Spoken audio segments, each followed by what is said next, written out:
T'aimerais bien vivre dans le monde de MHA, hein? T'as 80% de chance d'avoir un pouvoir, y a des héros pour te protéger ou tu deviens toi-même un héros. Sur le papier, ça a l'air fun. Mais en vrai, ce monde c'est un enfer déguisé en paradis. Parlons des alters. Déjà, si t'as pas d'alter, tu vas te faire harceler par les gens de ta classe parce que ah là là t'es différent, t'as pas d'alter. Admettons que t'as un alter cette fois. Mais ton alter il modifie ton apparence.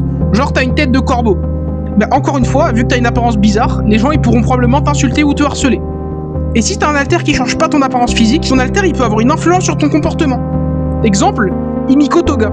Si son alter il était pas lié au sang, ce serait juste une fille normale. Ou y a Twice. Sans son alter de clonage, le mec il serait pas devenu complètement fou. Et ces mecs là c'est pas des monstres, c'est juste des gens que leur alter a rendu inaptes à vivre en société. Et maintenant, parlons du système super héroïque.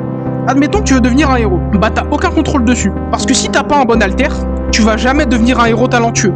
Parce que ça repose que sur ta génétique. Et admettons que tu deviens pas héros, t'as un peu le seum et tu te dis bon, c'est pas grave, y a quand même plein de héros pour me protéger. Bah même dans ce cas c'est potentiellement la merde. Parce que n'importe quelle alliance de super vilains un peu organisés et qui ont des alters puissants, ils sont capables d'ébranler des pays. Et ça on l'a bien vu dans la saison 6 de MHA. Donc le système super héroïque, il te vend une fausse stabilité avec les héros. Alors qu'en vérité s'il y a un méchant qui a un pouvoir complètement broken, bah même les héros les plus forts ils pourront rien faire.